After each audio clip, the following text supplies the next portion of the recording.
What's up mga ka-good vibes? So for today's video is gagawa naman po tayo ng taramandu. So isa po itong legendary dessert ng ating mga ninuno, ng ating mga magulang, mama at papa, lolo at lola. Kaya naman po samahan nyo akong gumawa ng taramandu.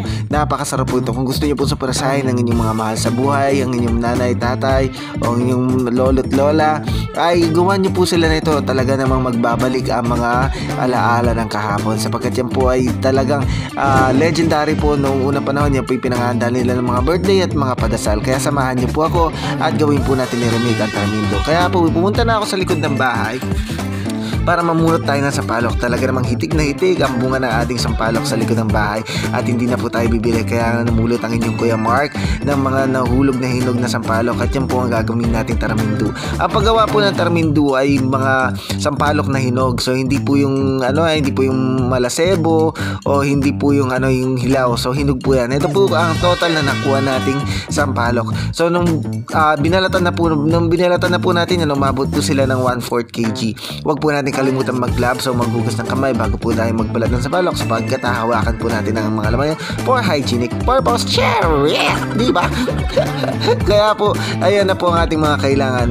Kailangan po natin ng sampalok 1/4 na asukal, glutinous rice flour, at saka ng gata po. So dito po sa recipe na to, pwede kung may gata, pwedeng wala, pero mas masarap po ang may gata. Kaya po, eto po, kumuha na po tayo ng 5 cups of water at pinakuluan na po natin ang ating mga sampalok. At nilagay na rin po natin ng asukal nung kumulo na po ito, at hayaan lang po natin itong simmer over medium heat po. So ilalagay na rin po natin yung ating rice flour. Make sure po na durog po yung rice flour at well mix po yan bago po natin nilagay sa luto. Kung hindi magkakaganyan, kung magkaganyan po, ipagtyagaan po natin na durugin po natin yung mga namumuong rice flour. So ganyan lang po siya kadali. Para hindi po magkaganyan, dapat i-dilute nyo po ng maigi yung rice flour dun sa water. At ilalagay na rin po natin yung ating gata, pampasarap at talaga namang katakam-takam po. Once na malagay na po yung gata, magiging okay na po yung texture at dadagdagan po natin siya ng rice flour. So ang ratio po niyan is 1:6. Ibig sabihin 1:3 po pala. So ibig sabihin po na meron tayong 5 cups of water at meron po tayong 1 cup ng gata. So 6 na liquid po yon. So 1 equivalent po ng 1 cup ng glutinous rice flour na dilute sa water is 3 liquid. So meron po tayong 6 liquid at maglalagay po tayo ng 2 cups of glutinous rice flour. So ganyan lang po siya kadali. Hayaan lang po natin siyang kumulo at halu-haluin po natin hanggang sa maging ganyan po yung consistency. So para po siyang maha blanca, pero mas malambot po siya ng konti sa maha blanca. Hindi po ba? Para napakasarap at totoo naman po talagang napakasarap at hindi nyo pagsisisihan. Dahil yan po yung mga inahanda ng ating mga lolo at lola, ng ating mga mama at papa noong unang panahon, pag may mga birthday o may mga okasyon sila na ginaganap.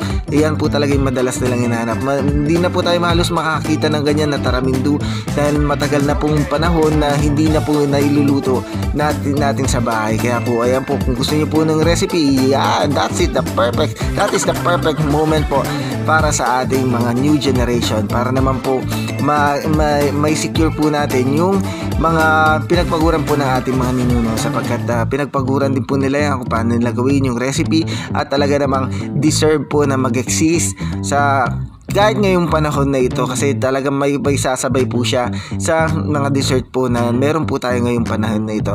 Talaga namang katakam-takam at talagang masasatisfy po kayo at lalo kayo mamahalin ng inyong mga lolo at lola, mama at papa pagka pinagluto nyo po sila ng ganyang dessert. Kasi nga po meron po mga bagay, may mga pagkain na nakakapagpabalik sa atin sa mga alaala natin. Kaya naman po talagang ay sarap talaga. So let's go po, samahan niyo po kung pumudrip. Ito po yung ating finished product, katakam-takam at talaga namang first time ko po itong ginawa. At maraming salamat po kay Ate Mai for the tips sa pagbibigay ng tips sa paggawa ng taramandu. So let's go po, samahan niyo po kung pumudrip. Let's go! Shout out! So today, try naman po natin yung ating ginawang tamarindu. Ayan, diba? Sarap! Ayun yung consistency niya po. Sobrang lapot. So, para po siyang maha blanca, pero mas ma-lighten lang po ng konti. Mas malambot lang po siya ng konti. Try po natin. Sobrang sarap. Mas try po. Lalo na sumarap siya nung nilagyan natin siya ng coconut milk pa rin nagpapasarap sa kanya. Isang nagpapasarap sa kanya. Meron din po tayo dito na walang coconut milk. Try naman po natin. Masarap din. Kasi may coconut milk, may linamnam. So yun po. Sarap. Ito po yung last na nakain ko po ito nung buhay pa yung lola ko. So siya po yung gumawa ng tamarindo, si Apong Susana. So yun po, mga pagkain po ito ng mga sinaunang tao dito sa Pilipinas. Kasi dati po sikat na sikat to. Parang ano po to, parang ginataang bilo-bilo. Parang ganun po siya. Ayan, sana ma-rediscover po natin ulit yung mga pagkain na masasarap, na madalas po niluluto ng ating mga magulang o ng mga magulang ng ating mga magulang, para po ma-enjoy po natin lalo yung ating pamumuhay. So God bless po. Ang sarap. Grabe, mas try po. Mas masarap pa po siya sa ibang mga minatabis sa ngayon. Guaranteed, masasarap pa po kayo at masasatisfy po yung pamilya ninyo. May asim, tamis at dinamnam. Sobrang sarap. So God bless po. Magpuputrip muna po ang inyong kaya. God bless. See ya. Sarap.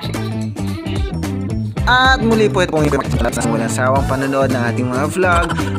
Kung di pa po kayo nakafollow sa ating Facebook page, ay paka-follow po for more videos. At kung di pa po kayo nakasubscribe sa ating YouTube channel, ay subscribe na po kayo para makita niyo po ang ating mga updates. At suprasahin po natin ang ating mga magulang, ang ating ama at ina, ang ating lolo't lola sa pagluluto ng taramindu, para po naman mabigyan po natin sila ng gratitude, showing a little bit of gratitude sa kanilang mga sakripisyo at kabutihan sa ating. God bless po. We'll see ya. Sure. Bye-bye. See ya. Bye-bye.